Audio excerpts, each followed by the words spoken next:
Driving it home with Patti Vasquez, Patti Vasquez. From global conflicts to greenhouse gases, the folks refusing to wear masks says, and politicians getting caught grabbing asses says, she's driving it home with Patti Vasquez.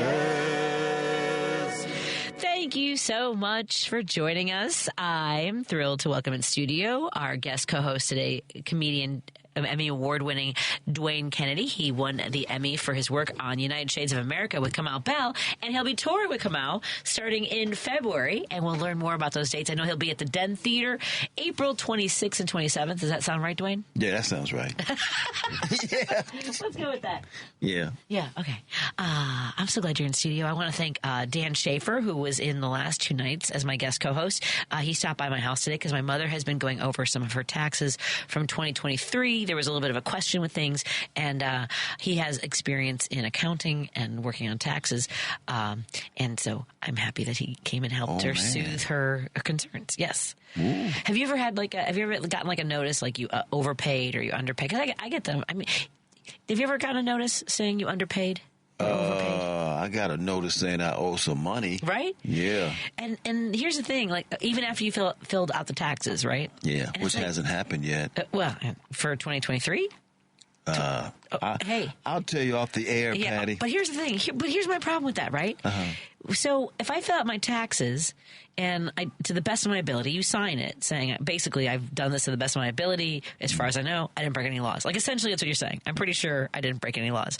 I don't know, right? Because it's all it's like so complicated. It is so complicated. And then I'll finish my taxes and they'll send me a letter saying you filled it out incorrectly. You actually owe this. Well, if you already knew, why did you ask? Right. What are we doing here? They want to see if you lie about it so they can charge you with something else. Right? Yeah. I don't understand. Yeah. Well, our documents say that you owe more. I'm like, well, then why then just send me the bill. Why don't you just open with that? Yes. Right. Right. Why do we have to have the threat of imprisonment at the end of my document? Right. What is this? If you would have just opened with that, then I wouldn't be a fugitive from justice. Yes, exactly. Which is what causes concern, especially anybody who worries about money, but especially as people get older and, and they're looking at and like you're trying to line up all the lines and like there's one A. There's literally a line on my mom's documents. It's one Z. How do we get to Z on number one? Maybe we go to number two and break that up a little bit, right? So much. See? It's just like, come on now. So anyway, Dan Schaefer, thank you so much for helping us out tonight. And meeting my mom. He met my mom for the first time, and she shared some stories. I shared some stories, also possibly expressed some stress, because it's just stressful. Because because the other thing is, there's a lot, I don't know if you know this, but I have a lot going on in my life. A lot. And then today we have you stress because you are actually concerned. That's what leads to stress. Right? Yeah. Because I'm invested. Yes, you're invested. Right, because there are people who have a lot going on and they could care less. Right? They don't care who gets hurt, that's one of the things we'll talk about in a minute as far as immigration and billionaires and the corporations. I do want to say congratulations to all the children at my son's school. Declan had his Christmas pageant today. That's where I'm wearing festive red to celebrate the holiday season.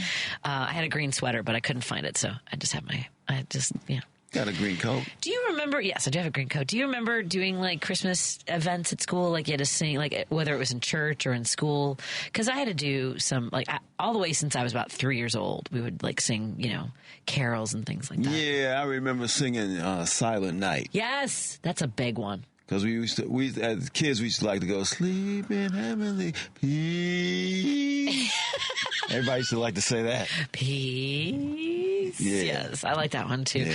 I actually used to go Christmas caroling. I think I told you this a few. You did tell me that. Me and Gina Tomasello. Two people. Just two people. Just belting it out on people's front porches, begging for money. Basically saying, pay us or we're just going to keep singing. Here come the singing Christmas hobos. I'm walking in a winter wonderland. Give me some money. Right. How much will it cost me for you to go next door? Yeah. Go ring that bell. Yeah. Right. Well, yeah. It's funny because I don't know I don't know what made us think we should do that or could do that. I'm sure we made like $15 or something. That's not pretty bad. good money. Sure, 1980. Yeah. Oh, as kids, I mean, it was basically Christmas Carol Christmas Carol extortion. It really was. Yeah. Have you seen Christmas carolers, like a group of Christmas carolers, like in the last decade or so? Patty, I've never seen Never. Christmas on TV. I They don't do that in the black community too tough. I never saw it up on the Northwest side, but when I ran for office in 2019, so I ran. It was the election was in 2020, but I started the campaign in 2019. So at Christmas time in 2019, I was up here, up near Milwaukee, like behind where Superdog is, right? So there's like not behind it, but like that whole there's like a triangle of houses back there off of Devon, so in between Milwaukee and Devon, right? And there was a whole group. I wish I'd taken video of them. They were like, like 20, 25 people, kids, and adult, like a whole group of people just walking. So I have to go. So that's where we got to go. We got to go follow the Christmas carolers. Or if you ever run for office again around Christmas time, you could be a campaign caroler. I mean, vote for me, Patty V. Oh, you have this down. I like this. Running for, I don't know, state treasury. They messed me up because you can't go knocking on doors when there's carolers, right? Because then the people are like, oh, the carolers are here, and it's just me. It's just dopey old me. Will you vote for me? That and Halloween were the two worst days to go door knocking. Yeah. Because then you just disappoint people. Oh, yeah. Well, I felt like I should bring candy with me to give to people at the doors. Oh, that's a good one. Right? Wait a minute, Patty. That's it. Bring candy. That's a new holiday or something. People go to door giving people stuff. I mean, that would be fun. Yeah. What would that be called? Who's the, I don't want to make it religious because I was going to say, who's the altruistic saint of giving stuff away? 773-763-9278. Boom! Who's the saint of giving things away? You know, I'm not Catholic, because I'm the ones with all the saints. Right. Really, I'm not. No. I didn't grow up in that. I got married in that, and I dabbled. You dabbled? I dabbled. In Catholicism? I had friends that were Catholic, and my dad was raised Catholic, but yeah. Some people would just kind of catch you crossing yourself every now and then. What are you doing? I'm dabbling. Are you? I was once at a baptism, and I did the sign of the cross, and I did it with my left hand, and someone grabbed my wrist and yelled at me, because apparently if you do the sign of the cross with your left hand, it's a sign of the devil. You're supposed to do it with your right hand. Okay. Yeah. So you got your ridiculous rituals mixed up. Oh, I'm sorry. I got my made up rituals mixed up. I did. I used the wrong. Who catches that kind of thing? Somebody who was a stickler for made up rituals. I mean, it was aggressive. Who was just surveying the crowd. Boy, if I see somebody cross themselves with the wrong hand. And they knew it was going to be me. They knew it was going to be you. They knew, and I mean. And it was. It was me. They were right. That's the thing. It was Providence. It was. I've heard stories about lefties that had to have like their hand taped to their desk. They weren't, there was a thing where left-handed kids were in Catholic schools were not allowed to use their left hand. People are ridiculous. Do you think? You might want to jot that down. I've been noticing that there are some things going on in the world. And you think the rituals have been ridiculous. Wait till you see what's coming. Yeah, I don't know. Well, so this is what I talked to somebody earlier today that I hadn't spoken to in a while, and I don't know why the murder of the CEO from United Healthcare came up, and they were like, "Yeah, I don't really feel one way or the other about that," which I think is actually, fair to not feel one way or the other about it, right? Like, I mean, I think it's tragic, and then but the person said to me is that people die all the time. And I think that's where I guess the energy online is coming from, is that so many people have suffered when they are denied coverage for something. That's what it is. Yes, that's what it is. I think that if this story had broke, if I hadn't been around you, I probably would have less compassion. Oh, my goodness. What? Yes. Why me? Because you're a compassionate person, and you were measured. I was measured about I just didn't want to get into it. I didn't want to lean in, and you didn't make jokes. No, that's what I'm saying. I think had I not been around you, I'd have been making more jokes. About. I don't want to stifle your creativity, though. No, either. No. But sometimes, no, I don't mean it like that. I'm not indicting you in any way. No, I didn't feel indicted. I just don't want to feel like I'm having any sort of impact on your creativity. You know what I mean? Like, here's the thing, because helping me as a human being. Look, okay. First of all, like I get it. I just when I saw it, I would just kind of scroll and go, oh, it's kind of disappointing. Like whatever, right? Like there was like, I mean, you've seen some of the aggressive reactions, and how does that? What do you think when you see something? Like I don't think it's. How do I put this? Like I haven't reveled in any of it. Mm-hmm. Yeah, that's it. That's basically it. I think. Yeah. You know what I mean? Yeah.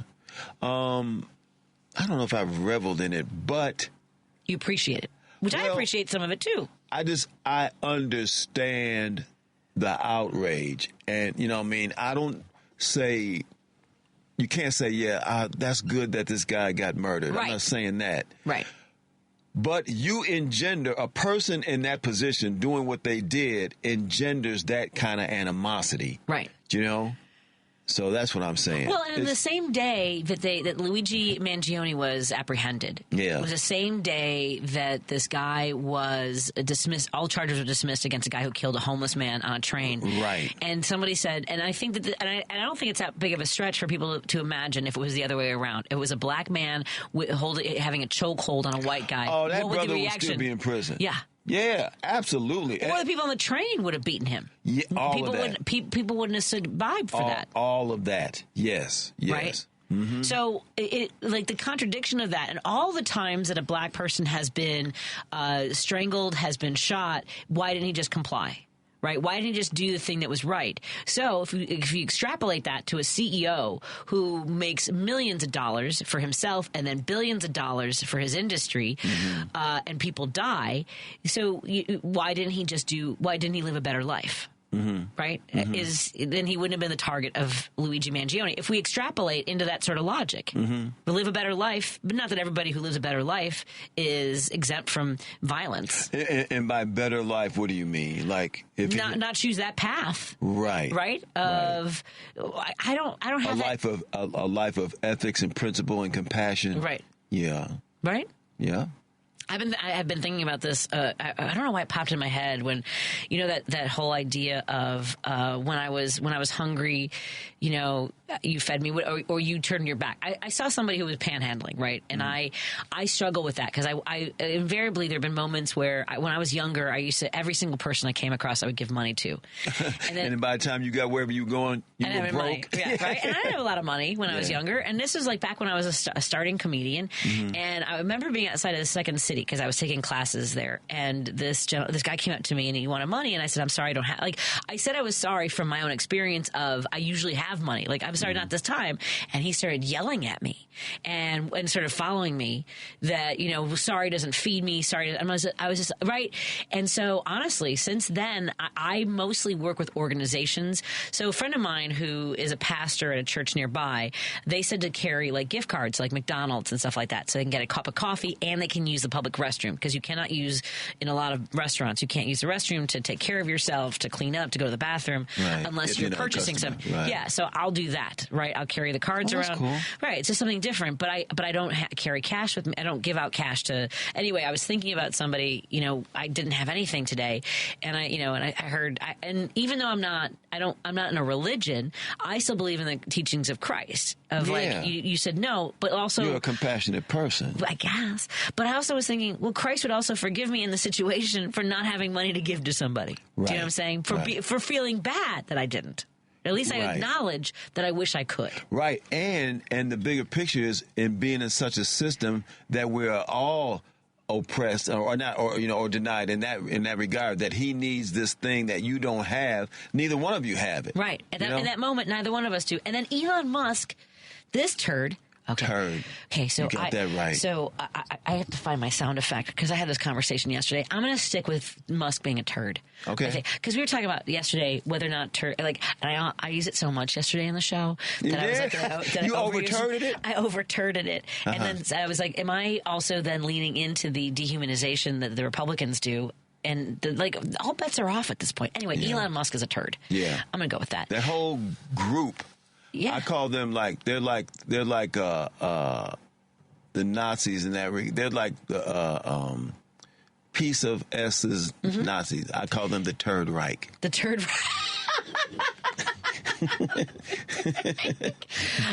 See, and the reason, like I don't even think I ever used the turd until about 10 years ago when I was working at the other radio station. Kind of a funny word. It is, though, isn't it? Yeah. It's got a hard T sound. It's got erd in it. Right? It's got elements of comedy that I don't know how to explain it. It is funny, turd. Yeah, turd. And one of the other hosts, and this is again the privilege of a white guy, right? Of like, and we were talking about promotional things and like events we could do and stuff. And one of the hosts, one of the more popular and $1 million hosts at the former station I worked at, said, "I don't mean to be the turd in the punch bowl." And for the rest of the time I've known him, I can only think of him as a turd in the punch bowl. Yeah. Right? He put that out there. Basically, you're all celebrating. I'm going to go ahead and mess this up for everybody. And so he's ruined punch for me. He ruined turds and punch. I'm just saying. So at any rate, Elon Musk now says that homelessness isn't really a thing. Did you see this? No. Yeah, okay. Yeah, yeah.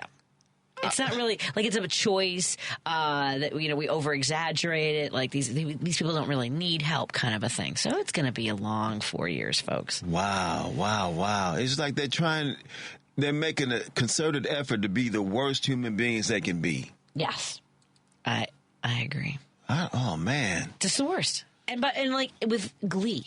With glee. Yeah, right. They eagerly embrace being horrible. Yes, and why?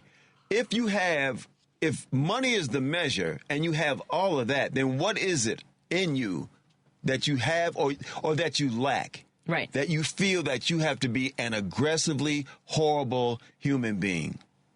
I don't get it. I don't get it either. I don't get it, man.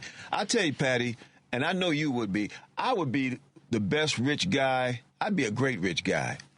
I think we would both be great rich people. You'd be a great rich person. But again, in order to be rich, I contend to be ultra wealthy. Mm-hmm. You have to have low. I mean, I'm not saying everybody, but from what I can tell so far, that seems to lend itself to that. Yeah. To have like blinders on. Mm-hmm. And it might be, people talk about Steve Jobs and Bill Gates and sort of like these, like there's a book called Not Even Wrong, I think. When Declan was little, it's this book about the sort of the history of people who have autistic elements to them, like, whether it's Mozart. Oh, yeah. Einstein. Right. Who could super focus on yeah. Exactly. So I think that there's that. We don't have that. So that's not a choice. Like they're driven by something else. They have a vision of something that they have to get to. Mm-hmm. And then it ultimately... At any cost. At any cost. Yeah.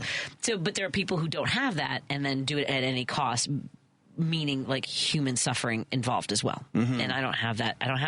You have to take a lot. You want to have the urge to take money from people to have a lot of money. Yes. And then here's the thing too with them is some people do things indifferent to other people's suffering, and then some people seem to do things to elicit other people's suffering. The sadists, and some of those people just seem like sadists.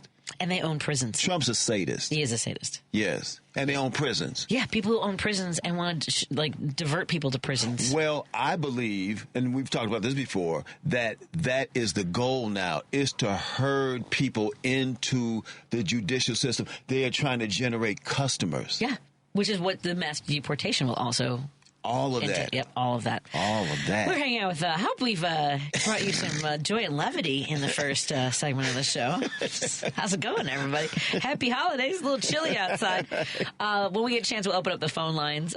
There's a lot of people in the producer's booth. Is there a technical issue going on? Look at that. There's Annie's in there, Matt's in there, there's head scratching, there's Lady B, there's Devin, everyone. Hi, everybody. Let's take a break here. We'll come back in just a moment on WCPT. We've been canceled. Are we even on the air?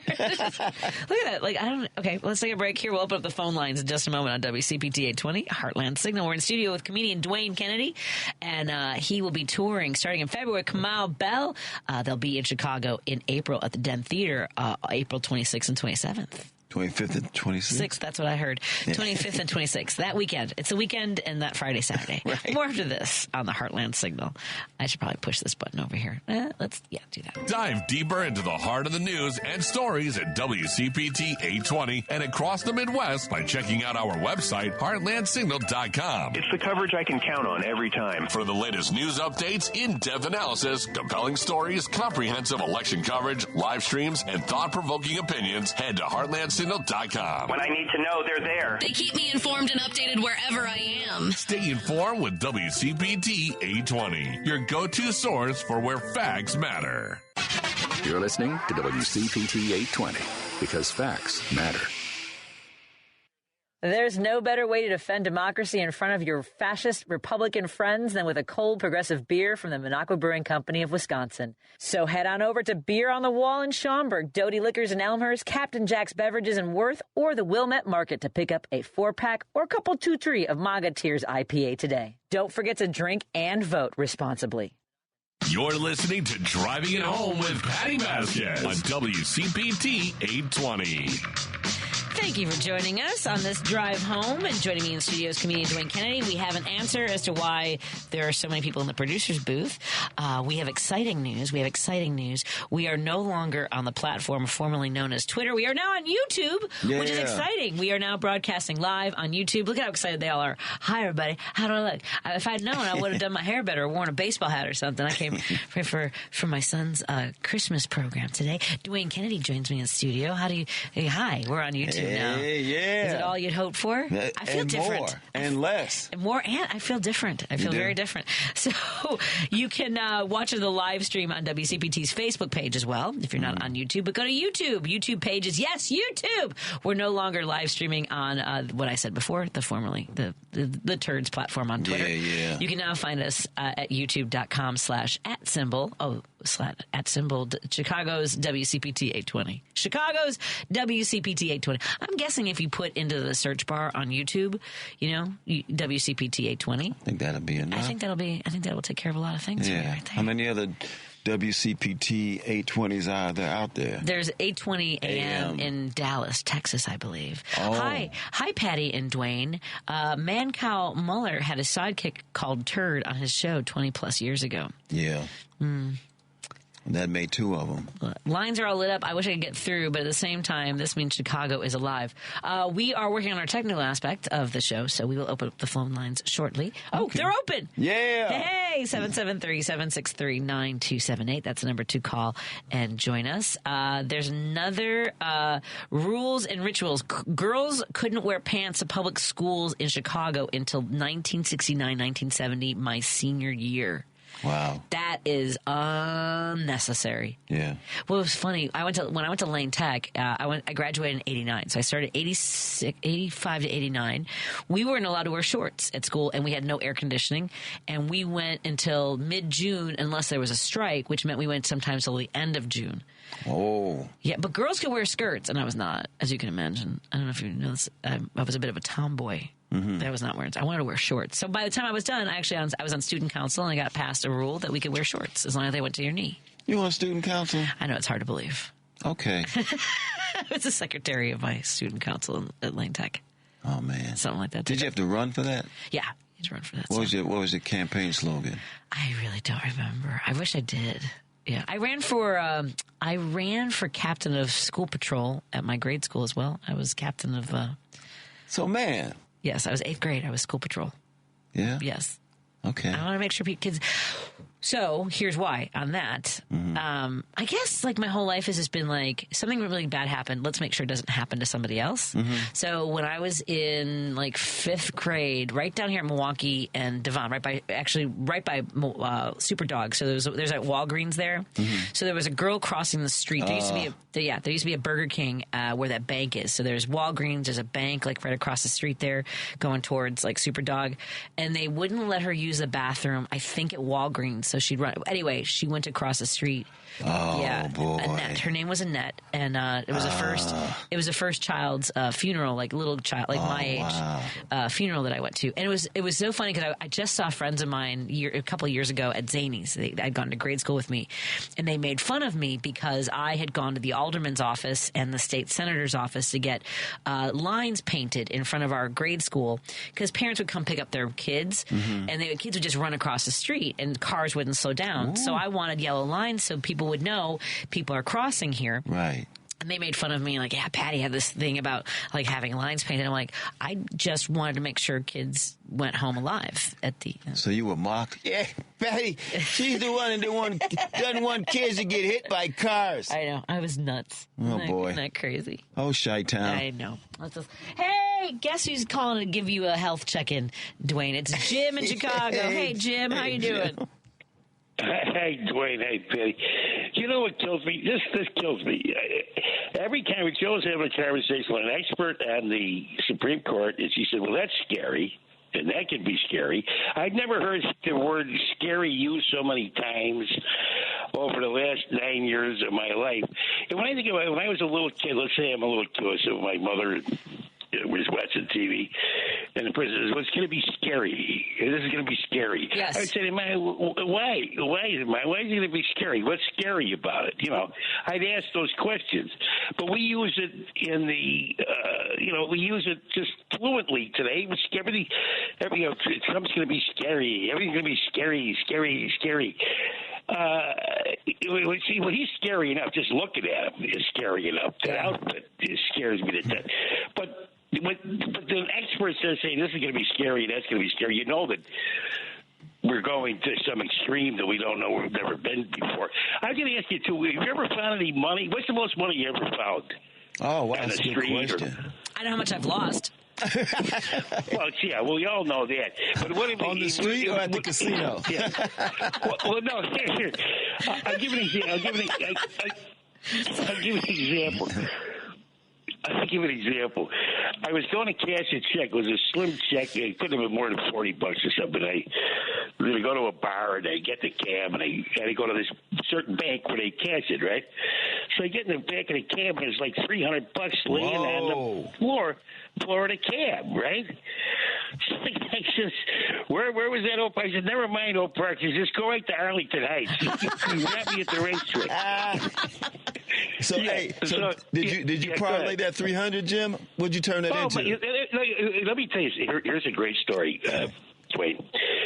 A buddy of mine, I'm taking a cab out to the suburbs, and my buddy used to sell, he used to have a little bit of reefer, right?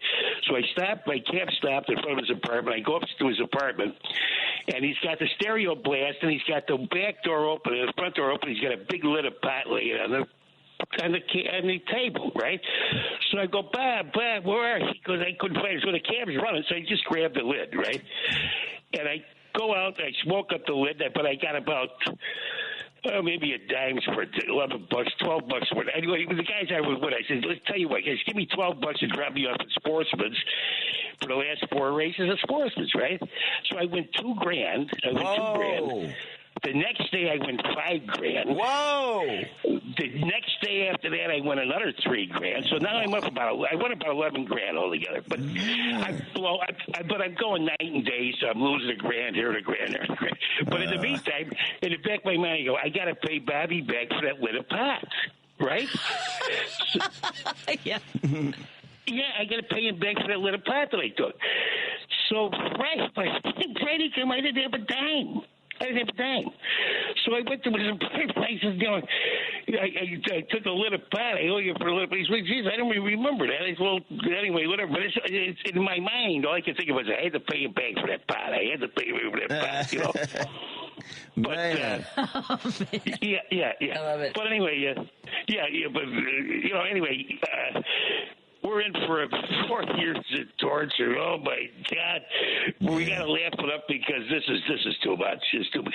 All these people he's putting in. Well, look at all the people he's putting in, Dwayne. I mean, everyone's crazier than the other one. Yeah, a billionaire here and a billionaire there, and Cash Patel and everybody. Everybody's denying science. He's taking science off of the computer, so you don't know if he got COVID or if he got what he got. He doesn't want you to know that. But anyway, just insanity.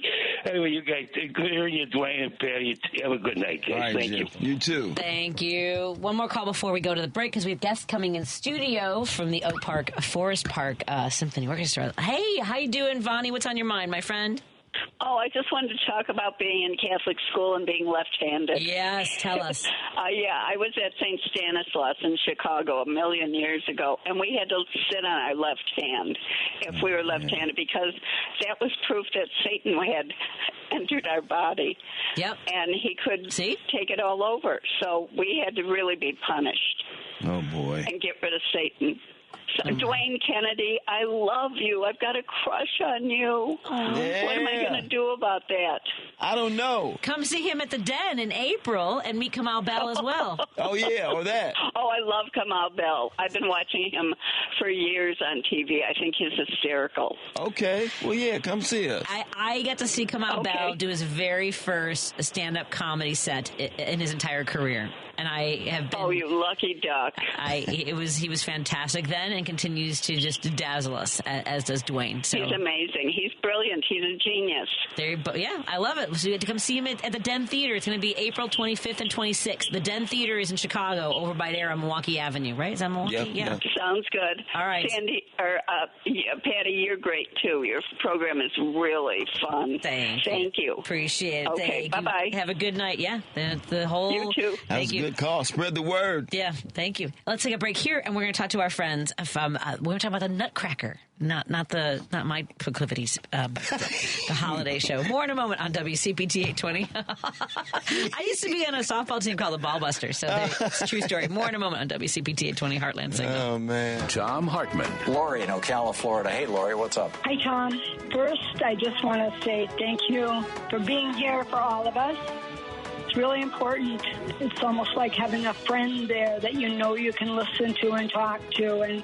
And I've listened to you since Air America, and I really appreciate you today.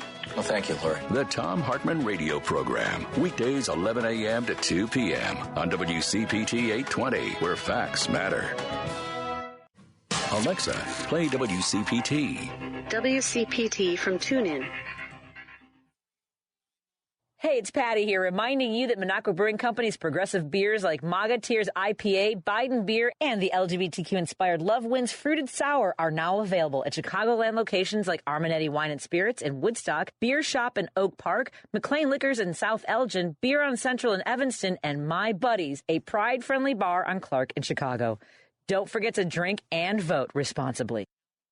You're listening to Driving It Home with Patti Vasquez on WCPT 820.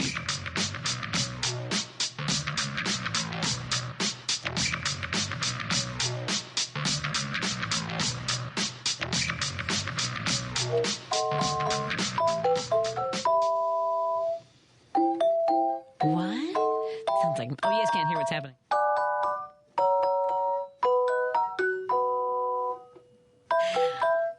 That music always reminds us of the holiday season. Joining me in studio are our friends from the Oak Park Forest Park. Hold on a second, let me get all the information in front of me. We have Cheryl Flynn and Violin number 2, Cheryl Flynn, and General Manager Beth Hoover of Symphony of Oak Park and River Forest, promoting Nutcracker. The Nutcracker, the Symphony of Oak Park and River Forest presents Holiday Promise.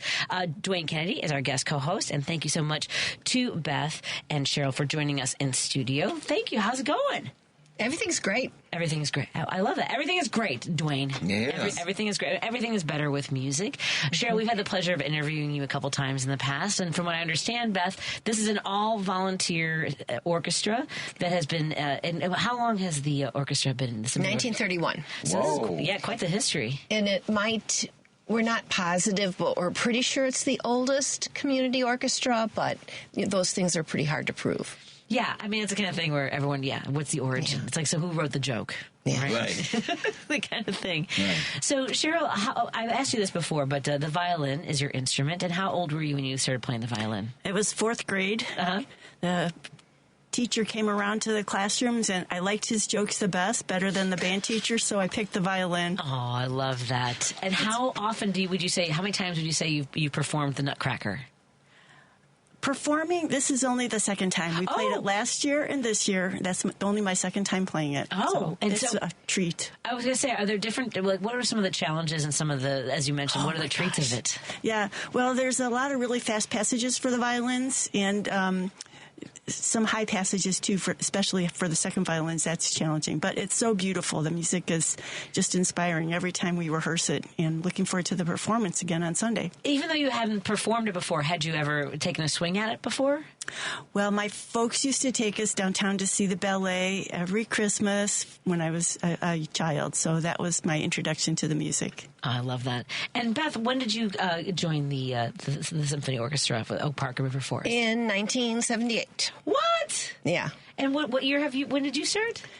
I've been there for about 30 years, but not 1978. That's that's kind of a long retention there. Yeah. I haven't been. Have you been with any clubs for 30 years? Zanies, maybe. Maybe. Yeah. Maybe. Yeah. I'm just trying to think of you have to. That means that you like it because you don't have to be there. It's all volunteer. Right. So Beth, what brought you to this wonderful organization? I was playing for free one summer. I was doing Jesus Christ Superstar at a high school. And I played the whole summer, or the whole run. And the conductor said, we need an English horn player at the orchestra I play in. And I said, yeah, I'd love to, but I don't audition very well. And he goes, oh, no, you can have the job. Oh, so that's the best. Yeah. Because I had worked with him for, a couple months, so he knew. So I didn't have to audition. Right. So it was wonderful. So unbeknownst to you, you were actually auditioning, which is the best audition when you don't know it's an audition. Right. It was great. That's fantastic. And I've been there since then. Wow. How many people in the orchestra? About 70. Oh, that's a boatload. Yeah. That's a lot of people. Yeah. And it's all volunteer, so how do you coordinate these schedules and make sure you just have a rehearsal, you make it or you don't? Kind of a thing, or do the people tell you? They're supposed to tell me. Okay. Well, there's 70 people. They don't always do that. No. You'll ask for availability, and we know how this goes too. Yeah. You ask for availability, and then you get the availability. You make the schedule. Like, I'm not available. Oh no, most people they're very, very good about it. And I just I was out in front of the building, and I got a phone call because one of our French horn players was playing pickleball and has a concussion. Oh, gosh. Oh man. And she can't play on Sunday. This is why pickleball is actually the harbinger of the demise of this country. That's how we ended up with Trump. I just want pickleball players to know that right now. Pickleball is taking out French horn players like one match at a time. I don't know if you heard that. Have you even seen people play pickleball? This is a whole thing. I've seen it. Yeah. I think it's a cool sport. Okay. But they got to come up with a new name. Yeah, I think so too. Okay, so now do you have standby horn players for the concussed? Yes, we have. We try to have extras in each section, and a lot of that developed after COVID. Sure. That it makes just sense to have more people than you.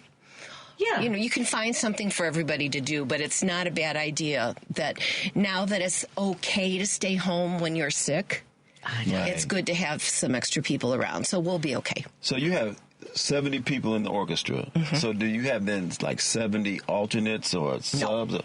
No, because a large portion of the orchestra are string players. Okay. So they're all playing, all the first violins play the same part, all the second violins. So there's safety in numbers in their sections. It's the woodwinds and the brass and the percussion that are not allowed to get sick. Hey, if you ever need somebody to play triangle, okay, I think I could handle that. Sometimes our board president does that, so you might have to arm wrestle him. Well, I don't want to arm wrestle a board president. Hey, whatever it takes. Right, well, that's how we get ahead. I mean, we were talking about this earlier. We don't have that sort of cutthroat element to us. Maybe this is where you start with the triangle. All right. Yeah, you got to get in there. Yeah, the board president couldn't make it. I don't know what happened, but anyway, I'm here with my triangle. Now, Cheryl, tell us a little bit about when you're, how long have you guys been rehearsing for the Nutcracker? I think we've about 6 weeks, I would say. And that's not the only piece on the program. There's an Aaron Copland piece called Tenderland Suite. It's based on an opera, and that's very challenging. And then also Beethoven Piano Concerto. So we have a lot of music on this concert that's challenging that repertoire sounds for an great. amateur group. Well, I should let people know then. Holiday Promise is this Sunday the 15th at Concordia University's Chapel in River Forest. The associate conductor Maurice Boyer will lead the orchestra Tchaikovsky's Nutcracker Suite, Beethoven's, as you mentioned, Concerto No. 5 Emperor, featuring pianist Kwang, I'm not going to say this right, Kwang Hua Wang? No? Pretty close. Kwang Hao. There we go. See, I shouldn't have taken a swing at that. I should have asked for permission first. And Copeland's Tenderland Suite. It's a free pre-concert. There will be a free pre-concert lecture beginning at 3. So tell us about this pre-concert lecture, Beth. Well, that board president. That's an arm You mean wrestle my with you. competition? That's right. Yes. Yeah. He, before every concert, he has a little talk and plays some little segments of the music to listen for and gives the audience members who want to come early just a little trivia to listen to and that's lovely. Get in the mood. I like that. And then they will be having a drawing for Nutcracker-related gifts, which will be held during the reception. Tickets are $30 purchased online by Saturday, the 14th, and then it'll be $35 on the day of the concert. And students through college are admitted free. Parking is available at Bonnie Bray and Thomas, which are the streets. Bonnie Bray, not Bonnie Bray's house. Go park by Bonnie Bray and Thomas's house. Right. Bonnie Bray and Thomas, and the chapel is just west of the garage. And the concert is supported in part by grants from Cook County Arts, the Gaylord and Dorothy Donnelly Foundation, the Illinois Arts Council, and the Oak Park Area Arts Council. Now, we're grateful that you have brought a pair of tickets for us to give away to our listeners. So you have a question for our listeners. For those of you who are ready and up to answering this trivia question, you will win a pair of tickets to see this performance of The Holiday Promise this Sunday the 15th. So tell us, Cheryl, what is your trivia question for our listeners? What is the first piece of music to employ the instrument called the celesta? And I don't even know what a celesta is. I know. Do we talk about the celesta, or we wait till a listener? Let's wait till a listener tells it, because then we'll find out why they know. Sounds like a new dish at Taco Bell. I'll have the celesta. The celesta. I do. I mean, there's something just so very playful about the Nutcracker, right? It's just everyone. You immediately know what you're doing. You immediately know what's going to happen next. Oh, look at this! I love this little. This is a doll from the production. The first 60 children that come. Oh, come on! Get a free Nutcracker. Free Nutcracker. Maybe only 58 because we brought one for 58. Patty and Dwayne. So we're down to. You can't. Thank you so much. I'll catch it. Woo! Here we go, everybody. Isn't he adorable? He's thanks so a lot. soft. They are. Man, this gig is paying off. I'm just saying. I feel like we have to bring him. We have to make sure that he's like Elf on a Shelf. There's Nutcracker on a microphone. Is what we have. I love it. He's gonna keep me company now for the rest of the holiday season. I love that. He's saying from the window to the wall. Or he can conduct. Yeah. I love this. I always wonder what separates the good conductors from those who aren't that good, because they all seem to just be doing this. What's if the you difference? can figure out what they're trying to do. Do they like work it out ahead of time? They're like, this is what I mean with this. You know, if I put and there's a more empathetic emphasis like that. Is there sometimes anger? Do you sometimes feel like you're being angrily pointed at, Cheryl? I wouldn't say that. Aggressively pointed at. Yeah, definitely assertive. Assertive. We'll put it with assertive. But actually, Beth probably would feel that pressure a little bit more than I do because she plays a solo instrument and with English horn. Oh boy. Yeah. She has quite a few solos in this concert on Sunday too. So you want a conductor that gets you ready? Yes. And brings you in? Yes. Not one that you started playing, they go, oh yeah, that was it. No. The moment's over. No, I want... Yes. So can a bad conductor throw you off? Or is it that you immediately recognize that this is a bad conductor, I'm just going to ignore them? How does that work?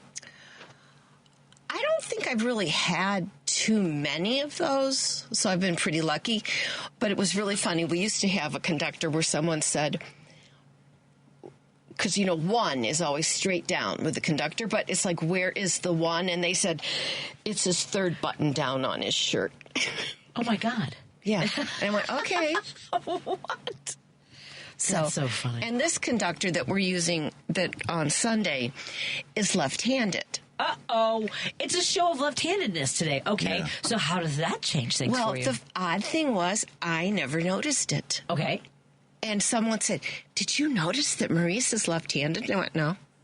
Man. I mean, he's still doing the right things. I mean, Right. Never had dawned on me that he was using his left hand. Because if you notice he's left-handed, you're looking at his shoulder rather than where the baton is. I don't know, do they call it baton? What do they call that? He doesn't use a baton. He just uses his hands. Oh, he uses his hands. All right. He couldn't have been a conductor at the Catholic choir. At the Catholic, Because what else are you going to hit a kid over the wrists with and the knuckles? Ruler. Right.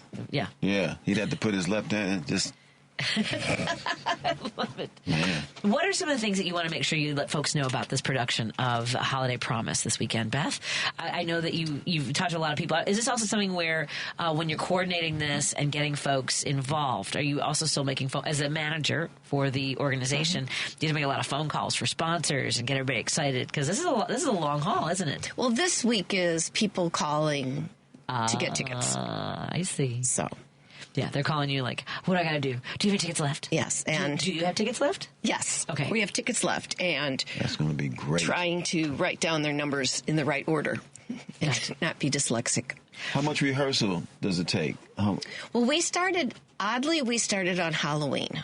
Okay. So we're in Halloween costumes starting the funny. Nutcracker. I just thought that was so funny. So I love it. We're giving away a pair of tickets to Holiday Promise this Sunday, December 15th.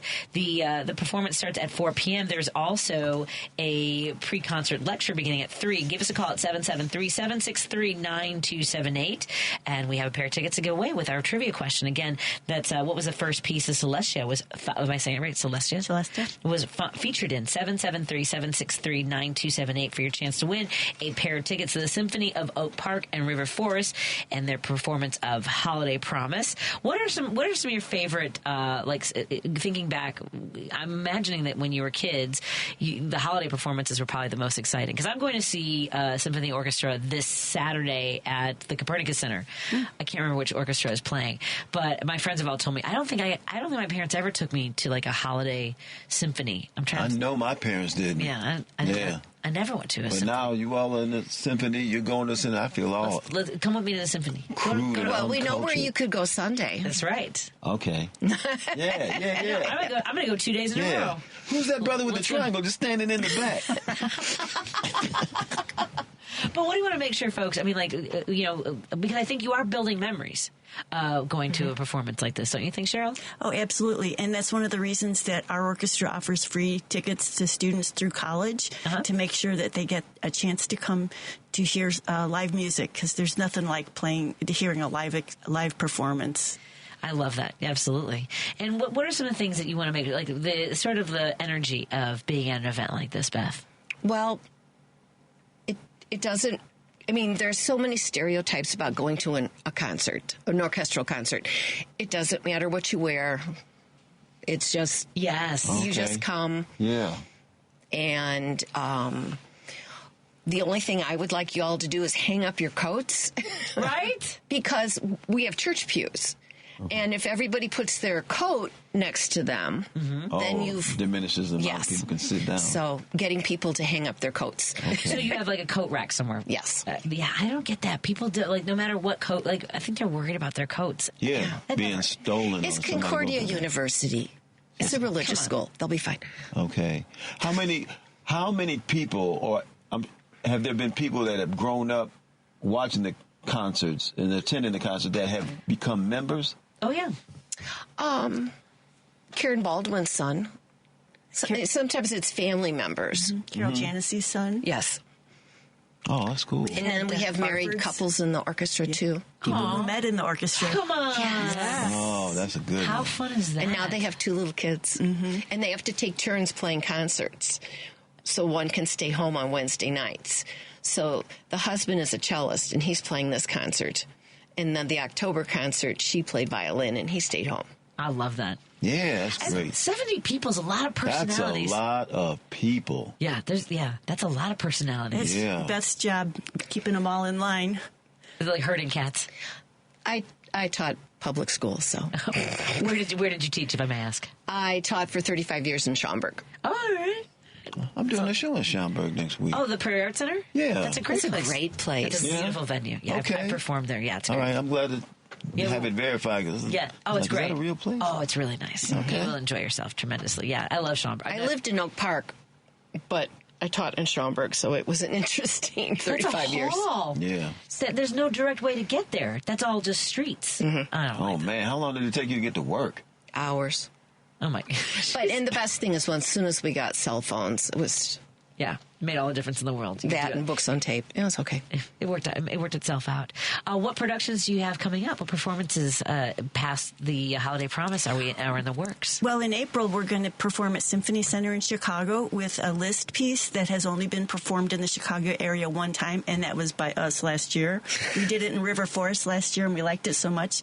We're going to be downtown, and hopefully a very large choir, about 200 people, will be singing with us. Oh, nice. It's a mass. Mrs. Solemnis by Franz Liszt, and it was undiscovered for a long, long time, and so we had to actually write away to Hungary for the music. Oh, what? Yeah. Mm-hmm. That's wild. Oh, my God. That's a lot of work. Mm-hmm. I love that this is going to be perfect because it's going to warm up. I know tonight, I know you got here. I mean, like, isn't this, like, just unkind weather compared to, like, even this morning was cold. It was brisk. Yeah. This is just painfully This is like the good old days. It's brutal. Yeah. But by Sunday, for the performance of Holiday Promise, December 15th, it's going to be in the 40s. Oh, that's wonderful. Yeah, it's supposed to be up to 44 degrees. See how happy 44 degrees. I know. You're like, everything's relative. Exactly. And the thing is, it's such a great way to get into the spirit of the season, isn't it? Mm-hmm. Yeah, I love that.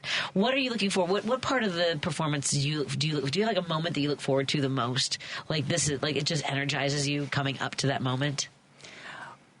I would say the very last part of the Copeland that we're going to be playing, it's called Promise of Living is a hymn, and the words are just lovely. They're going to be printed in the program, and they talk about how people are connected, and it's caring for one another and caring for ourselves and working hard together that will help us get through this. And so I thought of you and your work when I read the words the first time. So anyway, I do think of that as a hymn, and that I think that would be a lovely way to end the concert. I love that. How about you, Beth? Do you have a favorite moment that you come up to that you like? It just gets like they're like even as comics, even though it's material that we've written, there's certain things that we get like kind of excited to do. You know what I mean? Well, before the concert, I'm a little worried, and then as soon as we tune and the conductor comes out and we start, I go, "We did it," and you know it's going to go, but it's making sure that everybody. And then before we start, I have to go. Kind of look around and make sure there aren't any empty seats, and like if someone's stuck in the bathroom or which has that ever happened? Yes. Oh boy. So then what happens? What do you do? I go. Yeah. Let's slow down. Let's just take a dramatic pause. But once last year, do you remember? I was still walking to my seat when they started, and all of a sudden we started playing. I went, do I go sit down or do I leave? And I just finally had to walk across the orchestra and sit down. And we're being videotaped, so I was like, oh, great. But they cut that out. People were saying, she must be the featured soloist. Yes, that's right. Yeah. That's right. So. We've been hanging out with Beth and Cheryl from the Symphony of Oak Park and River Forest, and go to symphonyoprf.org for information about the performance this Sunday, the 15th. And you can call 708-218-2648. And we have a listener on the line that wants to say hello. Kathy, you're on with us on Driving It Home with Cheryl and Beth, and of course Dwayne Kennedy and myself. What's on your mind, Kathy? Hi, Cheryl. How are you? It's Kathy. Do you know Kathy from Oak Park? You can't hear. Give her a pair of headphones. Yeah. Oh yeah, totally forgot about this. Hold on a second. The Community Foundation, 1049 Lake Street.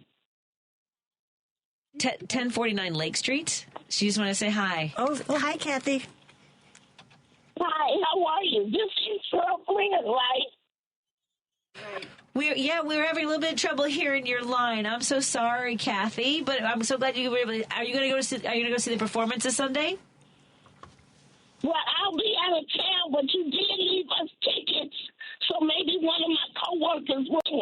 Oh, she'd be great. I'm sure they would enjoy it. And if they have any kids in the family, they can come for free, even if they don't have a ticket before Sunday.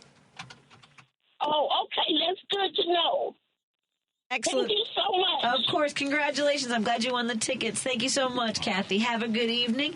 And again, I wish you both the very best with this wonderful performance. Folks, go to symphonyoprf.org for ticket information and about all the great performances they have coming up. They'll learn about their schedule and the organization. You can also call 708-218-2648 or email the symphonyoprf@gmail.com. Thank you so much for coming in studio today. I wish you the very best. Have a wonderful performance. And I look forward to seeing you and finding out what's happening next. Great. Thank you. We need more music in our lives, folks. Yeah. Thank you. Let's take a break here. We're going to continue in a moment with Jess Piper, the Dirt Road Dem, when we come back on WCPT 820, Heartland Signal. I'm a little bit late, but that's okay. Because facts matter. You're listening to WCPT 820. Driving it home with Patti Vasquez, Patti Vasquez. From global conflicts to greenhouse gases, the folks refusing to wear masks says, and politicians getting caught grabbing asses says, she's driving it home with Patti Vasquez.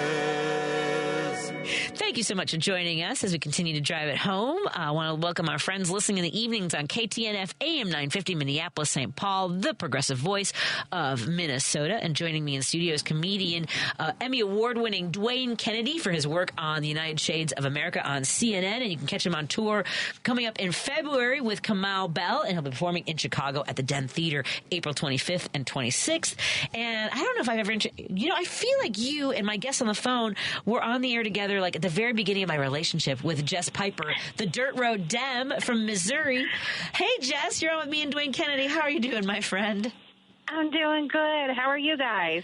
Yeah, we're hanging in there. Yeah, we're hanging. I follow a lot of your work. I'm only on. I'm not on the other platform anymore. We had a discussion yesterday about whether it's okay to call people like the owner of Twitter a turd. I don't know if that's strong enough. Is that demeaning? Like everything that's been happening over the last couple weeks. Where do you stand on the word turd in description for someone like Elon Musk? Well, I agree with you. It's inappropriate, but completely it doesn't cover it either. And this is a drive time show, so I probably can't say what I would like to say about him. But I have also left the platform. It was difficult. It was my drug of choice for over a decade, and it's gone. So. Yeah, it is. Well, and it's people talk about like the community that you built and the followers that you have, and I think that people have now found you on Blue Sky. And people are like, well, now we're just in our own echo chamber. And I'm like, I'm okay with that. Aren't you? Listen, Patty, I am finding out some crazy stuff on Blue Sky. It's been hard. They're not very accepting of rural people there. It's so funny because I came over and all of my people didn't find me, and so different people are finding me, and they're like, we hate Trumpers. And I'm like, hey, I live in the middle of nowhere, but I'm not a Trumper. And so I've been having this thing for the last couple of days where my brain is just exploding because I'm seeing what some leftists and some liberals think about rural people. Yeah. It's been eye-opening, Patty, a lot. Well, and this is something that I have seen the posts about rural America and how people have turned their backs and how people misunderstand rural America. And I guess that's why I worked so hard in Wisconsin, driving down dirt roads that, literally just, I should send you a video. There's a video where we sent former Senator Dan Katau, like we would take turns at doors, and it was basically a junkyard, and me and Rebecca were in the car, and I was videotaping it, and at one point I just started snorting. I'm like, what are we even doing out here? I don't know if there's if there's Rottweilers out here or a guy with a gun's going to come out. Like, what are Both. we? Yeah, exactly. Right. But we were committed to reaching out to people. And that's why I continue just enjoying the conversations with you. And because I know that other people don't feel safe. Dwayne doesn't feel, a lot of people don't feel safe going into those parts of the country because I totally get it. Right. Yeah. Because people of color, people going by themselves. So tell folks about the conversations you've been having about how we need to keep pushing into rural parts of America. This is the first thing I should say. I don't want anyone to think they should coddle anybody in any place. When I talk about rural voters, I'm not talking about people who voted for Trump. I'm talking about people who haven't had access to a Democratic message for 2 decades or 3 decades, or people who are apathetic. For me, talking to somebody who voted for Trump 3 times, bang my head on the wall. Why would I do that? I'm not wasting my breath doing that, and I wouldn't ask anybody to do it either. So I'm just talking about folks who, like me, I didn't have anyone to vote for. If you looked at voting data for 2024, it looks like I voted against my self-interest. I didn't have a Democrat to vote for. I couldn't vote for any county office because there was no Democrat running. And so that's when we look at stuff, people are like, they're biting the hand that feeds them. And I'm like, well, everyone I know works. We work low-wage jobs because we don't have access to union jobs, and our towns have been stripped for parts, right? So, and this is the first time, Blue Sky is the first time that I have heard from people who are, and it may be the time of year too, we're in pain, right? Yeah. We're going through some things, and people are sort of lashing out. But like on Twitter, I would say, oh my gosh, the GOP is up to it again. Look what these jerks are doing to Missouri. And people are like, what are we going to do? We're going to vote him out. And I'll post the same thing on Blue Sky, and people are like, well, you're about to find out, Hick, right? And I'm like, jeez. Oh my God. Right. Wow. So it's just, I get it. People are in a bad space, but the reason I talk about rural communities so much, when I'm in it, too, I can't leave it. My kids and grandkids are here. Everyone deserves representation. Everybody deserves, the things that we promised other people. But Patty, also this, we only need to get about 3% of the rural vote to change races, nationwide, statewide, and nationwide. 3%. And that is the lowest hanging fruit that we could go for. I run Blue Missouri, and we funded a candidate down in southern Missouri, and she got 15% of the vote, right? Got her butt kicked. 15%. They hadn't had a candidate in 12 years, and she ran and got 15%. Now, what if we got 15% across the state, across the country, in rural parts? That's so easy. But, it's kind of like, you get a puppy and you rub his nose in it, and that's why I feel like it's happening with rural communities. People are like, you get what you vote for. I didn't vote for him. Just like you guys didn't vote for Trump. You don't deserve him. Wow. But we got it. Well, and to the people that are that troll, and I'm reading that one, why you've been biting the hands of people in cities and blue states forever. You've been spitting on Black Americans forever. There's no species on the planet more judgmental and condescending towards their fellow Americans than you so-called heartland folks, and I'm tired of pretending otherwise, is such a sweeping statement. But also, are we getting people infiltrating, getting into Blue Sky to manipulate liberals as well? Maybe. Yeah. Yeah. That is definitely my thought. And I feel like I usually don't like to talk about social media apps as much as I'm talking about it tonight, but there's real issues going on. And if bots or whatever, people are coming in and pretending to be leftist or whatever, that's going to be problematic. But it felt safe for a couple days, and I'm like, oh, it's not. and I'm a middle-aged white woman, so I can just imagine what's happening to other people. And I've been watching, you and other people have to basically reintroduce themselves and give your origin story. And talking about being in Arkansas and how voting for a Democrat, alienated you from your family, right? Right. Yeah. I haven't been home since 2016. I'm not invited home or allowed to come home because I voted for Hillary Clinton. And so, but I'm not uncommon. That's a very common story for, Democrats in spaces like where I am. Family estrangement. Oh my God, I can't even count on both my hands how many friends I know that are estranged from their family now. Yeah. A friend of mine, sadly, I lost a friend of mine a few weeks ago. Her name was Kristen McAllister, and she grew up in Baton Rouge, Louisiana. And I remember sitting down with her a couple of years ago, and she asked me, she's very much, because she loved her parents, but they were so hardcore Trumpers. And she grew, and like one of her friends just recently posted after she passed away, she talked about how Kristen was a conservative, like when they were in high school. And she's like, and it wasn't until she met other people from other cultures and backgrounds that her mind started to expand. And that really is what it takes for a lot of people who will grow up in the tradition of, especially families that conflate conservatism with religion, with Christianity. And she wrote beautifully about how my dear friend Kristen I didn't know Kristen as anything other than a hardcore liberal who fought for everybody. But I remember Kristen asking me, like, how do I deal with my parents? And I said, you have to treat them like they're mental patients. Like that was the only, the only thing I could do.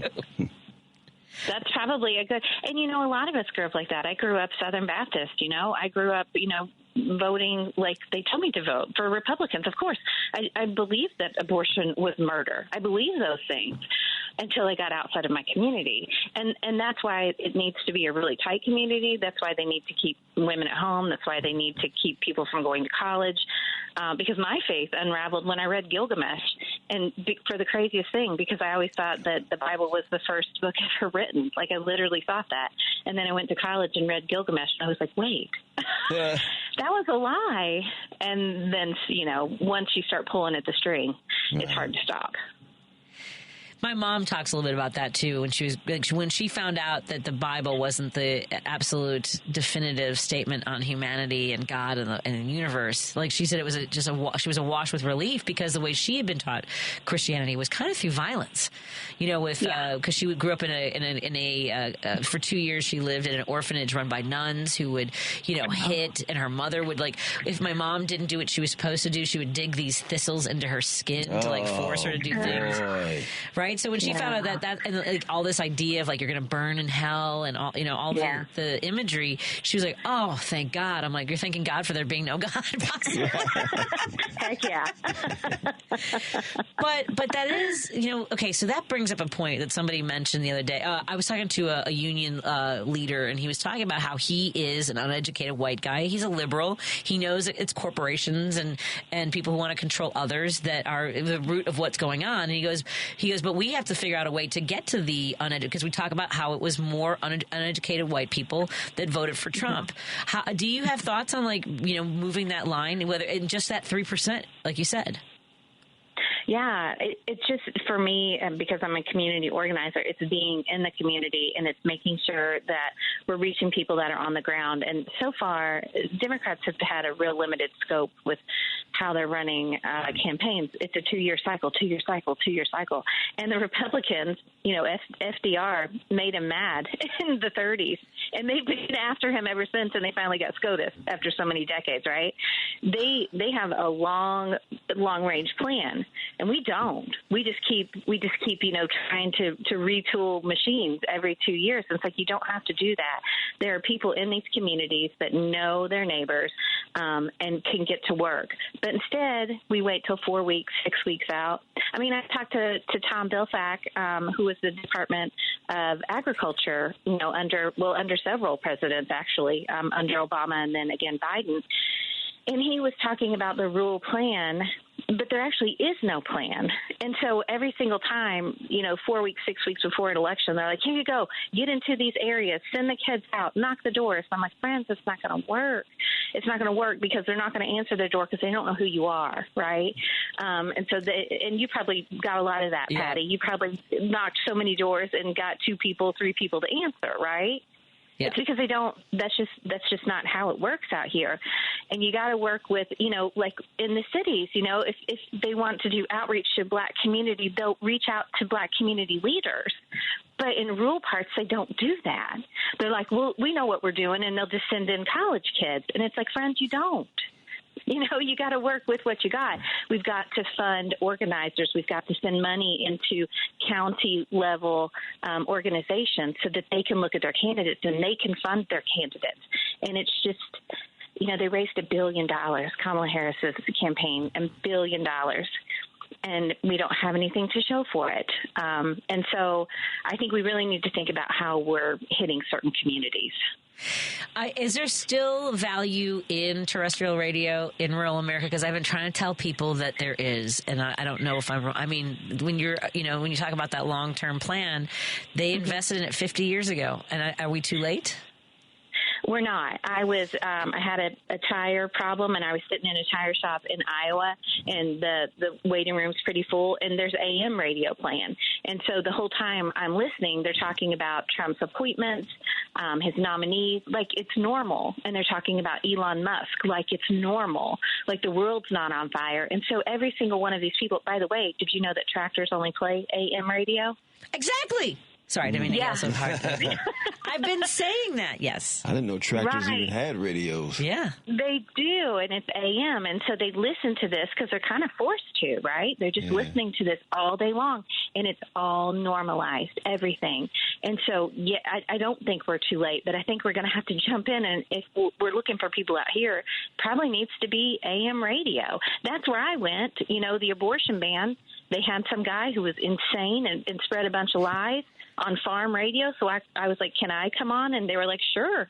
And so I went down to the station and then rebutted everything that he had said. Lady B, can we please cut this segment of the conversation and send that to the billionaires that we know or the people that would buy radio stations? Because I feel like I've been saying this now for almost 10 years. I've been just every time.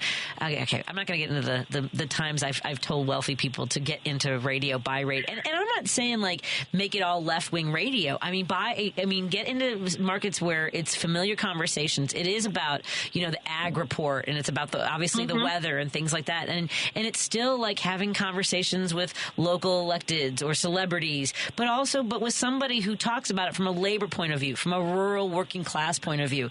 And here's what I want to come to, because when you say that, Republicans were pissed off at FDR, what they kept finding I guess the weaknesses in the perimeter, and they found that it was racism and misogyny that worked the most with people in the United States. And I don't understand why Democrats, and I do it at a base level, don't harness the fact that it is the uber wealthy, that it's the corporations that have caused so much of the pain. They say that we can't do anger radio or messaging because we're more about like what feels good or, all the other things. No, we can point to like quantifiably how we've gotten here. And it is because of the wealthy and their control over our government. And that's true because, every Republican in this state knows exactly who I am, right? And so there's this really filthy rich organization called the Herzog Foundation. They hand out school vouchers, right? So I had one of their top guys respond to one of my tweets a couple of years ago, and he said, "Stop trying to make this about class warfare." And I thought, I got you, because that's what it can't be about, because we can't come together, right? They want us divided. They want us fighting each other. They want racism. They want misogyny. Instead of working people turning around and going, I'm in the same position you are. Let's get together, right? And in states like Missouri, they make it almost impossible to unionize. I've worked in a couple states or a couple schools in the states, and we can't unionize. We can't strike. They'll fire us, right? So we're up against big odds, and that's how places like Missouri happen, because the wealthy infiltrated, 20 years ago. We are running the pilot for Project 2025. You want to see what they want the country to look at? Look at my state. This is what they want for everybody. Yep. And here's the thing, they're going to, I don't know if you saw that the border czar, Homan, was in Chicago and said that Chicago's going to be ground zero, that our governor sucks, that our mayor sucks. And, they were really manipulative with their messaging about immigrants. I mean, everywhere in Wisconsin, people were like, their top issues were the price of eggs and migrant workers. And I'm like, if you get rid of all the migrant workers, your eggs are going to cost more. Right. Well, we just had a state representative introduce a bill, or he's about to in January. They pre-filed it for a bounty for migrants. And a civil rights attorney said, this is the most dangerous bill I've ever seen, because they're deputizing every bigot in my state to look at brown people and decide that they're going to get their gun and they're going to hold them until somebody comes to see, if they're American or American enough, right? So it is very dangerous, and I don't think it'll pass. And I think a lot of the things that Trump's talking about is to distract us, because what they want is to pick our pocket. What they want is all the money, right? Yep. And so they're gonna say they're gonna do terrible things, and they might. And in the meantime, we have to be able to walk and chew gum. We have to work on the terrible things they're saying, but we've also got to keep our eyes on what they're doing while they're picking our pockets. Exactly. And the thing is, that they have weaponized the story of immigration, of refugees coming to the United States, all those images of putting people on buses and sending them to Chicago and forcing, the hand of sanctuary cities and going, okay, we'll provide, and then all of that. But here's the thing is that, the wealthy executives and all their shareholders have been gorging themselves themselves on profits squeezed from undocumented labor, at the same time crushing worker protections and suppressing wages. Right. I mean, it's right in front of us. All we have to do is look at we don't even have to listen to the words they say. Just look at what they're doing. We know exactly what they're doing. And I don't know if I've told you since I've been on the last time, but, I'm from Arkansas. Sarah Huckabee Sanders, and she sprung a 3,000-bed prison facility it's actually my home county, Franklin County, in a town of 2,000 people. And my brain is thinking this. There are not 3,000 people in Arkansas who need a bed in a prison. But guess who does? These immigrants that they're going to detain, I don't think they're going to deport them. I think they're going to detain them and put them in camps. And the reason I think that is because, one, they have said it, and two, Sarah Huckabee Sanders purchased 800 acres to go along with this prison. I'm like, why would you need 800 acres? What are you planning to do? Plant strawberries so that nobody fusses about the price of strawberries?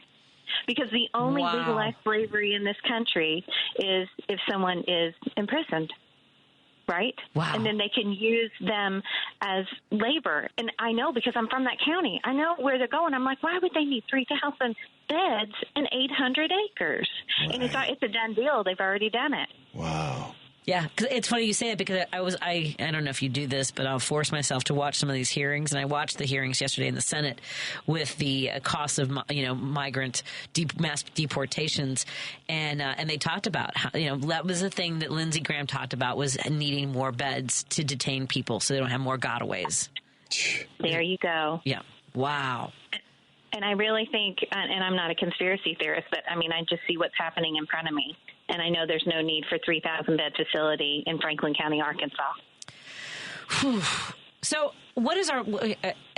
I feel like you and I. It's almost like hitting the gas and getting stuck in the mud was what we did up until November 5th. We were like all in, do everything we could. Have all the conversations, have all the meetings. I've been talking to you since folks were afraid to even park their cars near the places you were having your meetings, right? And then people were excited and jubilant. What do you see? I mean, it's more than just changing leadership in the DNC, but does someone like Ben Wickler, or I can't remember who's from Minnesota, is that the kind of at least step in a different direction that you would like to see and have those conversations with them about how we have a long-term plan?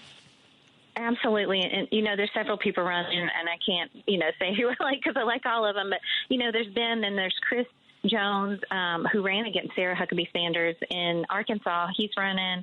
Bree Miller, she's over the Rural Coalition. So, and Ben also has a lot of knowledge with working within cities, but then also in rural and suburban areas. I really think that if we're going to be, the party of the people, that we need to act like it, and we need to be everywhere, and we need to make sure that people feel like we will stand for them. And if deportations start happening, you're going to see regular people who voted for Trump go, I didn't mean this, right? They're going to stand up and say, no, that's not what I meant, right? And then it'll be time to grab them and say, okay, it sucks that you did this for so long, but let's go, right? And it's going to take just coalitions and working with people who are on the ground. Man. I know I've asked you this before, but are you also, now we've talked about how we pace ourselves and the things that we do for self-care. Nothing. I know. But I mean, because it's sort of daunting when I think about it sometimes. Like I've known that I was going to do this for the rest of my life, comment on policies and government and politics and things like that. I didn't anticipate it going to be this, because if things continue to slide, and I don't even know if I'll be afforded the space and freedom to continue doing what I do, is the thing. The thing you're doing right now, though, is what you should be doing, and that's not giving up. Remember, Timothy Snyder, do not obey in advance. No. And you're walking the walk. You are not giving up. No, not at all. And neither are you. I just mean, sometimes we can't think about how long this is going to take, because it turns out it's the rest of our lives. Man. Ooh. It really is. And you know what I think about, I think I may have said it to you, but I've said it to a couple other people, that even if Kamala Harris had won, I'm still in Missouri. Yeah. And so what matters happens in my state capital, and that's where abortion bans and book bans and trans kids bans and all the terrible things come out of my state capital. So just remembering that, there are people that have been fighting this for a very long time, and we're in the place they want everyone to be in. And the thing to know is that I'm still here. I'm still kicking. I can say what I want to say. I'm not backing down. You can too. Okay. We can all do this. Well, so what we're basically saying is, we have basically been pulled into the situation. And we talked about this before. You said this. If you want to experience Pride of 2025, just let Trump win again. And so here we are, everybody. In the fight with really fearless grassroots leaders like Jess Piper, Dirt Road Dem. Tell folks where they can go to support the work you do at Blue Missouri. Sure. So I'm at bluemissouri.org. We support down ballot candidates in Missouri. And then I'm on Substack. I'm the View from rural Missouri. I'm on Blue Sky for now. Y'all be nice. Yeah, really. Go support her on Blue Sky, folks. Don't call her a hit. Okay. It's probably bot. I think it's a bot. But you can find me in all the socials, and I appreciate you letting me come on and talk about things that some people might be like. It's good that people do hear that there are people like me out here. My county went for Kamala Harris for 30%. That's 3 out of 10 people, and it's worth keeping them going and giving them people to vote for it, because mathematically that does change elections, right? 3% across the country, and we can change elections. Let's go, folks. 3%. Just keep that in your sights, everyone. Jess, let's talk to you again in a couple weeks or whenever your schedule allows. And also take care of yourself, please, over the holidays. Thank you, friend. It was good to talk to you again. Good to talk to you as well. Love you. Love to you. Take care. All right, let's take a break here. Bye. Let's take a break here, and we'll continue our conversation with Dwayne Kennedy. And if you want to give us a call, 773-763-9278. That's the number to call or text. And we'd love to hear from you. Should we take a break, Dwayne? Yeah. Yeah, let's do that. More after this. Oh, and we're also on KTNF AM 950, Minneapolis, St. Paul. WCPT 820, Chicago's progressive talk, where facts matter. There's no better way to defend democracy in front of your fascist Republican friends than with a cold progressive beer from the Minocqua Brewing Company of Wisconsin. So head on over to Beer on the Wall in Schaumburg, Doty Liquors in Elmhurst, Captain Jack's Beverages in Worth, or the Wilmette Market to pick up a 4-pack or couple 2-3 of MAGA Tears IPA today. Don't forget to drink and vote responsibly. You're listening to Driving It Home with Patti Vasquez on WCPT 820.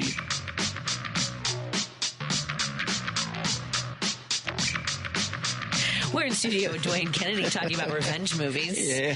And I was telling him that ever since last December, I've been on a kick of, kick is a good way to put it, because Jason Statham movies are my jam. Okay. I like a little revenge in my films. Yes. Mm-hmm. You like to see people get their comeuppance. Well, yes. Their just desserts. And possibly, a kick to the face. Yeah. I mean, Jason Statham, it's in a movie. It's all fictional, so I do not partake in those kinds of things. That's fantastic. I highly recommend The Beekeeper. All right. Beekeeper. I'm check that out. Mm-hmm. Yeah. With a brief appearance by Felicia Rashad. Okay. Mrs. Cosby. Poor Mrs. Cosby. Oh, man. Poor everybody that worked on that show. Because you probably still get residuals from the Dango Ate Your Baby episode of Seinfeld. I get more residuals from that than anything else I've ever done. Oh, my God. Yeah. That's fantastic. Yeah. So imagine the Cosby Show, which was a similarly highly elevated show. Yes. Everybody on that show no longer gets any residuals. Because it doesn't. Very, very minimal. Because it still runs on TV One. Mm-hmm. But it was running everywhere. It was running TV Land, all the everything. It might have been the reason. Remember the cat that played Lisa Bonet's husband. The one that was a bagger at Trader Joe's. At Trader Joe's. Yeah. That might be the reason that he had the bag. Yeah. Yeah. People were making, by the way, the reason I know that was because people were making fun of him for being a bagger. And it's like, dudes, this is a feast or famine industry. Right. And he's got a job. He's working. Yeah. What do you care? Right. Get on with your life. Right. What famous TV show were you ever on? I thought maybe at one point, I mean, this hasn't happened, that some of those people, the producers, the writers, maybe even the actors, would sue Bill Cosby. Almost like you have endangered my livelihood. Right.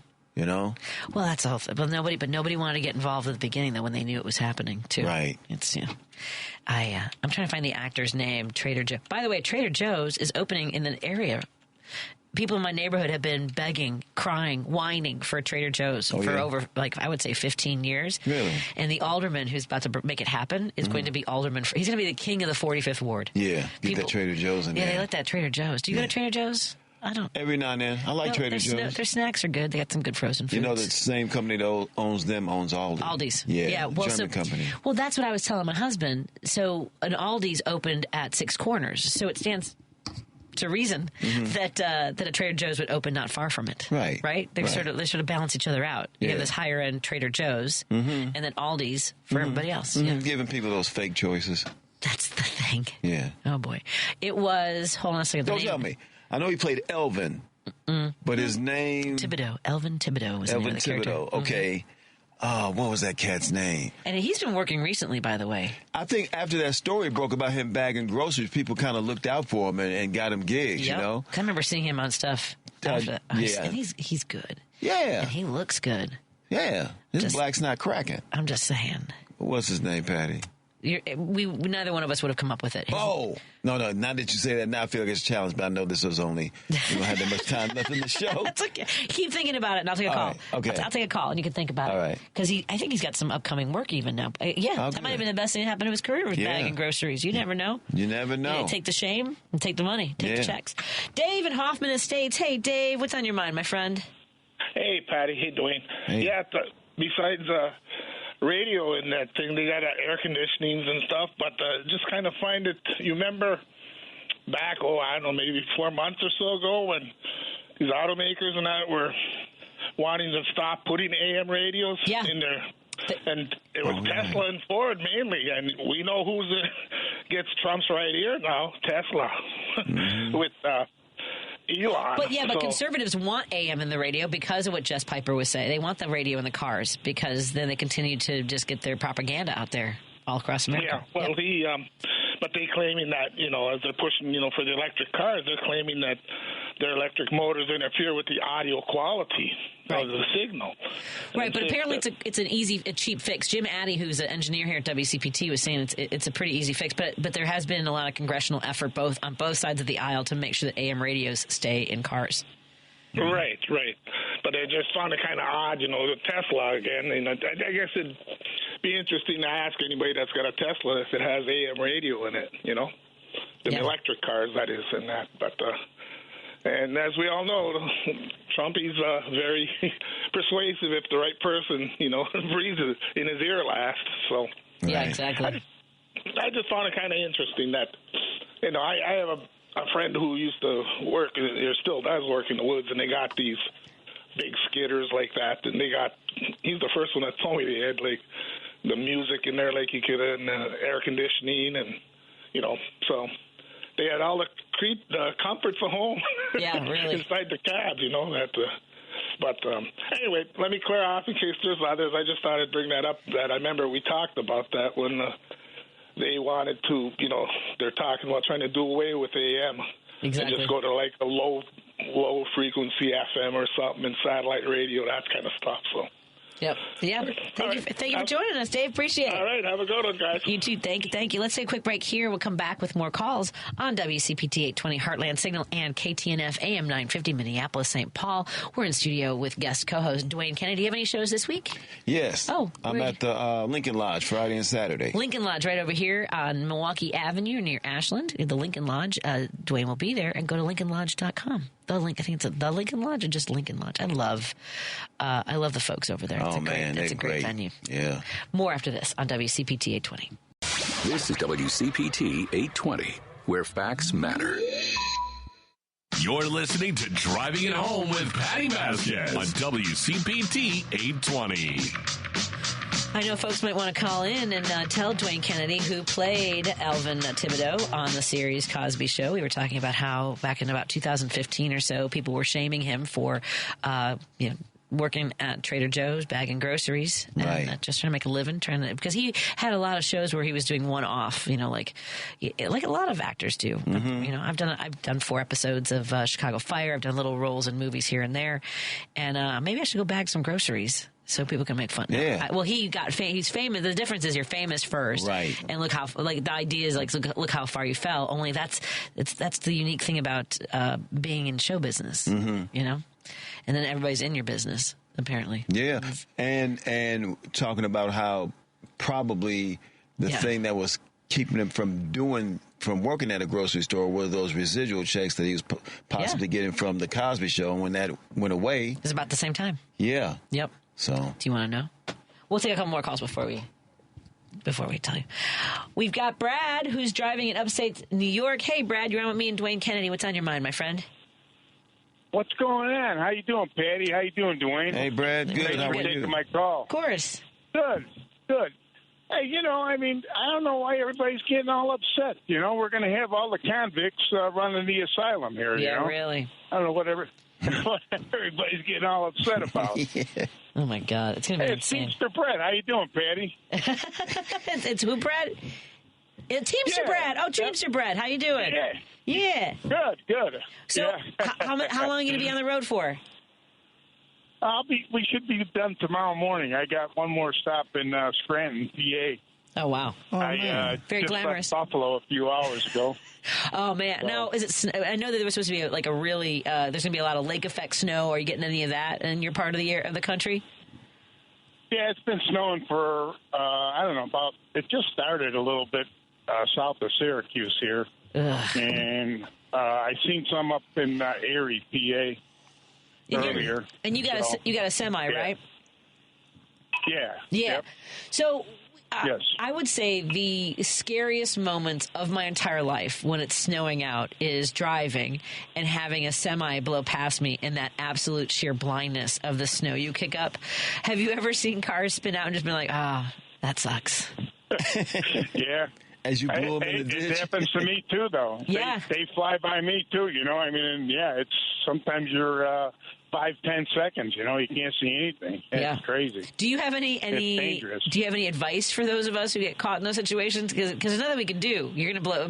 People got to go places. Back out of the gas a little bit and just try and keep it as straight as you possibly can. If you got a GPS, you can kind of see where the road curves, Oh, that's true. So, that's a good point. You have your GPS, especially have it mounted so that it's in front of you, like not down on your lap. That's the last thing you want to do. You want to have it someplace, whether it's a magnet mount or a suction cup mount on your dash. So let me ask you, I just wrote a piece for Kirk Bangstad's newsletter about immigration and the mass deportations and things like that. Don't you get the sense, or have you thought about the fact that they have diminished the protections and the supports for labor while at the same time squeezing migrant workers as cheap laborers and somehow pitted us against each other and pointing our fingers at people who come here from other countries? It's amazing. It's been going on for years, though. It's nothing new, I know. They've been trying to beat these, I'm a union driver, so, they've been trying to beat us down for, I don't know, the last 40, 50 years. Man. And yet, I was talking to one of our friends from Union Proud Warriors about how, there's a lot of union guys who are like, the Democrats really don't talk to me. I don't, all that squishy stuff about LGBTQ rights and people of color, like that messaging was not just, and that, I didn't feel like that was the messaging, but because it was in the mix, drove a lot of union guys away. Sure. The thing that really bugs me about it all is the labor board. That's where we get our rulings from, where we got beefs with the companies and all of this. And, under Trump, he really destroyed it. He put all these corporate people in to run the labor board, and he really destroyed it, and I just don't get where these guys come from, where they think that this guy's going to do anything good for us. Yeah. Yeah, so, it's insane. Yeah. Now, here's my other question. Do you know who played Elvin Thibodeau on the series The Cosby Show? I actually don't. I didn't know either. I like Dwayne's response. Like, he really wants to know. Yeah. But it happens. Well, be safe, my friend, and I look forward to talking to you again soon, okay? Absolutely. All right. Enjoy your evening. You too. Thank you so much. Stay warm. You too. Yeah, it's cold out there. Yeah, you ain't kidding. And then it bounces back over the weekend. Yeah. Yeah. Well, they're trying to kill you. That's what I'm just saying. Keeping you literal on your toes and frozen. Yeah. When do you want me to tell you what his name is? See if one of the callers knows. All right. So, okay, let's see. Roosevelt. Yeah. Roosevelt in Chicago. Good to hear from you, Roosevelt. You staying warm tonight? Oh, man, it's cold out there. My hands froze. I went to the store. I'm with my bike. Mm-hmm. Oh, on your bike? What? On your bicycle? Like, like out there in your face? Hey, man, I got type 2. I gotta exercise daily. Oh, all right. I lost 35, guys. Lost 35 in 8 months, 9 months. Wow. Guys, I want to talk about what happened this morning real quick. So I call up the Spanish station. One thing that I said I wasn't going to do, but I couldn't take this guy. This guy was one of our own Mexican. I don't know if he was here legally or illegally, or with papers, without papers, whatever you want to call it. So this is what I said. I'm sorry. This is what he said. He said, these people are coming here. How would you like it? Told the lady running the show. How would you like it if somebody moves in and stays in your home, takes over your home? So I'm glad that Trump is doing this stuff. Boy. Yep. So that's the metaphor he used. Really? So this is what I said to him. I said, it's funny you come down on your own people. I go, that's sad. I go, but here's the thing. How come you don't ask yourself, why aren't they arresting the people that give these so-called illegals, that you call them, jobs? Because that's breaking the law. Yes. I go, my own uncle was deported twice. Twice he was caught. But they don't send you back where you're from. Nope. They send you in a different area. So it's not like a taxi service or a bus where it says, where can we drop you off? It ain't nothing like that. Point number one. Point number two, if the United States wouldn't have broken the laws, it wouldn't have taken over California and Texas. The reason why I'm pointing them out is California is the 5th in the world as far as economy. Mm-hmm. So just with those two states and the riches that they drew out from the earth, such as the 49ers, meaning gold in California, and to this day, Texas with the oil, wouldn't you think that Mexico would be the number one power in the world? Right. Mm-hmm. So when you talk about laws, what about the treaties that they did with the natives? Wasn't that something that they drew up and they signed and they were supposed to abide by it? What about that?